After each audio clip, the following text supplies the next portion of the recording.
All right, punters, here we are. We're here for the Oaks, Kennedy Oaks Day. Obviously, this is going to come out on the Wednesday night, so hopefully you can get onto this before the race. I think it runs at about 5:10, I think, on Thursday, so it's the day of, probably for most of you. Yep.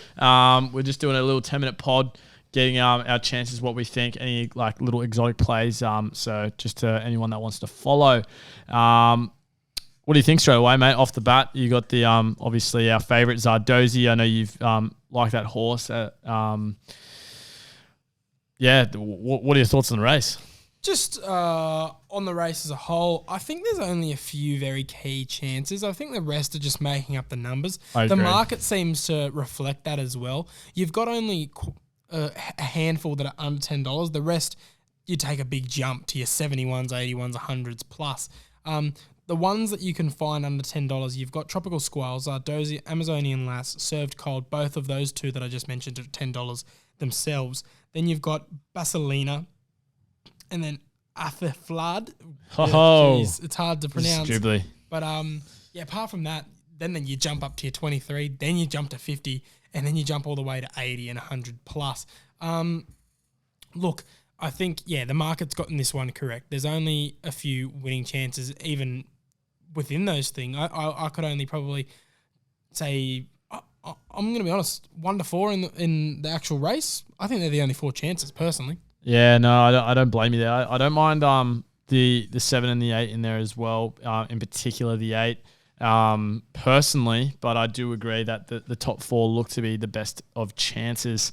Look at the map, mate. I know you've got it there in front of you. Do you want to take us through it? Yeah, so it should be a pretty fast run race. I know it's 2,500 metres, but considering that we should get a rock hard deck and there are 2 Waterhouse bot runners in it, they're going to really set the pace hard, go out. They'll be 1 and 2 going around the bend most likely, and those are the ones who'll have to chase down. Served Cold will probably sit just off them. Then Harlow Miss, Peaky Ridge will be the ones to sit just off them, probably top of the midfield. Then the midfield pack will be making up of the likes of Viest, Zardozi, Coco Sun, Everlasting Kiss, and Another You. Then you've got Basilina and Atheflad as the main chasers coming from the back, and then Ethel Maud as well to round them all up. But it should be a fast tempo. Every horse should really get its chance. So let's just go through, mate, who we think our winning chances are. Then we'll see where our money's going, and then if we've got any couple exotics to play. Yeah, so I think Zardozi's your main danger here, punters. Personally, I can't be with it, just because I just think that I've just eaten my words with Vaughan in the Melbourne Cup with backing a favourite. At the long distance races, I think that you can find a bit more value here, punters. So Serve Cold's the one I like the best. I think Blake Shin is on fire at the moment. I like the form going off. Obviously, that Geelong 3-year-old classic win a couple of weeks back, winning at the 2,300, 2,200. I'm not too sure. I think it's the 2,200. Yeah. Yep, 2,200 Geelong classic. But yeah, it's been racing pretty well. I think it's going to be my tip for the race at $10. I reckon. It's going to be that. Zardozi, like I said, can be respected, but I just can't be with it at that price. $3 in a 2,500 meter race as big as the Oaks. I'm personally just think that you can get a bit more value. But like we said, I think the top 4 horses are the top 4 chances. But then the number 8 as well, I can respect a bet on that. So there you go if you want to have a look into that, punters. But it's going to be Served Cold for me. I respect Served Cold, but I think the trifecta will be Tropical Squall, Zardozi, and Amazonian Lass. I think those Waterhouse horses will go out, they'll go hard. And then Zardozi, my tip, call me boring, favourite, but I reckon Zardozi's going to run him down. She got too far back in that 2,000 metre race on the weekend on Derby Day. I believe it was 2,000 metre. Yeah, the Wakeful, where she just couldn't quite catch Amazonian Lass in the end, as Timmy Clark rode at an absolute peach, went out and broke their hearts, led all the way. It was more of a leader's day on Derby Day, but as we saw yesterday on Melbourne Cup Day, that sort of evened back up. So I'm expecting an even track, hopefully with no track bias. But considering the bias, she was phenomenal to get to where she was, only losing by 0.1 lengths. It was a lip, punters, an absolute lip. So I've had a big opinion of this horse for quite a while now. The only thing is, she probably wants a little bit more juice in the deck than she's going to get. That's probably the only negative with Zardozi, I would say. The fact that she's yet to win on the good, whereas she absolutely thrives in the wet.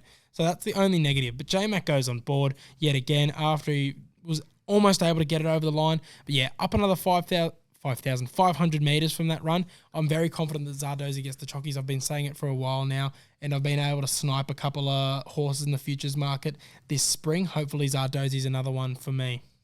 Yeah, I definitely think Zardozi's run last start definitely made it look like she could run out 2,500. She ran pretty well. Yeah, just like you said, couldn't catch in the end. Amazonian lass. Yeah, I'm not very good with words here, punters.